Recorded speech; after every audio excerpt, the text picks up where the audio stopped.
Everyone was losing their job in 2008, all my friends, because the recession hit, and I honestly didn't think that I would lose mine because I thought teachers were essential workers, and how do you let go of a teacher? And it was 3 days before the new school year was set to start, and they called us to say that they lost their funding and our school was closed and we were all let go, suddenly. We meet thousands of people over the course of our lives, sometimes as many as 80,000. But of those tens of thousands, how many actually change our lives? How many can we look back and say, they're the one who changed everything? Through this series, we're going to talk to female founders, entrepreneurs, and leaders about who it was who changed everything for them.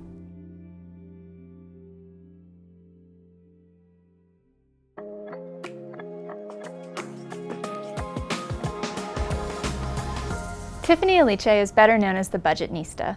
She has helped over 1 million women save more than $100 million and pay down $75 million in debt. Tiffany was a great saver in her early 20s. She worked hard to save a down payment for a house and build her credit. The 2008 financial crisis erased her progress, as it did for so many Americans. And by 2009, Tiffany had to start from scratch. Step by step, she rebuilt her financial life. Tiffany is now a speaker, a blogger, an author, and she even took her commitment to financial education and made it a law. You are now a personal finance expert. You have helped millions of women save hundreds of millions of dollars and pay down tens of millions of dollars in debt. What's the connective tissue? What got you from that moment, sitting there with nothing, to where you are right now? There was so much shame involved when I'd lost everything, because I thought of myself as like the go-to for personal finance. And so to have lost everything, I sat with the shame for a while. I didn't want to tell anyone. And it wasn't until I kind of leaned into my friends and shared with them what I was going through that I realized that not only did I have the solutions, but I was capable of using them to help me, but then to teach others. Because after all, I was a teacher. And so as I started to fix my finances, I started to lean into the fact that I missed teaching. What I realized quickly too is that I wasn't the only one who was struggling. Tiffany volunteered at places personal finance experts rarely visited, like the Newark housing projects and the Boys and Girls Clubs. And this community work caught the attention of the United Way, which gave Tiffany her first paid contract. She wrote a financial curriculum for them and had so much fun that she realized she wanted to take her message to a wider audience. And it's right about then that one person changed the course of her career. So for me, it's definitely my mentor. Her name is Lynette Calfani-Cox. She's amazing because me being a Black woman, I'd never really seen other Black women talk about finance, especially not on a national scale. But I saw Lynette on the news, on TV. And this is right when Twitter really came out, and just being in awe of her, like it's possible that this little business that I was building, she was an example of like what was possible. So I used to tweet with her and she was always really friendly. So we would tweet back and forth, but I followed her.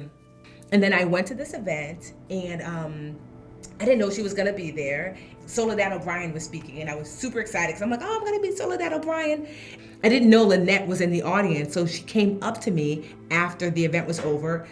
I did not recognize her, and I'm ashamed to say, I was waiting in line to get a picture with Soledad, and Lynette came up to me right when it was my turn, and I turned to her. I was like, oh, excuse me, can you take a picture of me and Soledad? I know. And so she was so nice, and she said, sure. Took my picture with Soledad, was feeling so good that I happened to look at her name tag to say thank you, and I almost had a meltdown. I felt so bad. I was like, Lynette. And she said, I heard your name, the Budgetnista, and I know that we follow each other on Twitter. I just wanted to say hi, and I was so embarrassed. Like, I'm so sorry. Like, I love you too. Can I have a picture with you as well? We ended up talking, like I'd taken the train from New Jersey, where I lived, to New York to the event. And I remember she asking me, where I lived, and she lived in New Jersey too. I had no idea. And I took the train because broke, but she drove. She asked me that I want to ride home, and I was like, yes. And so she drove me home, and there was so much traffic, but I've never been more grateful for the traffic, because in that hour and a half ride home, she proceeded to pour into me, just like giving me all these tips and tricks and everything that she'd done. And so I remember she dropped me off. front, and she said to me before I got up, "Wait, have you ever been on TV?" And I was like, "No." And she's like, "Do you want to be?" And I was like, "Yes." And she said, "Well, normally I do these tips on this news program called Pix 11 News." She said, "Normally I do it, but you know what? How about I call them and say that, I can't make it, that you should do it instead." I couldn't even believe it. I'm like, "I've never been on TV. I don't even know what to do." She's like, I'll coach you." And I said, "Okay." I was going to say, we so often talk about the importance of women lifting other women, and this is such a strong example. Is there one or two things that stand out today in 2021 that she told you in that car ride that you think back on as, man, of everything she said, that was the best stuff? One of the big lessons that Lynette shared with me was to not be afraid to share my story. Now my story has been something that I use to connect with people, to let them know that I'm not financially perfect, and yet I've been able to fix myself, and I can help you do the same. And now as a result, I myself am now sitting in the same seats where she sat. I'm on the Today Show. I'm on Good Morning America.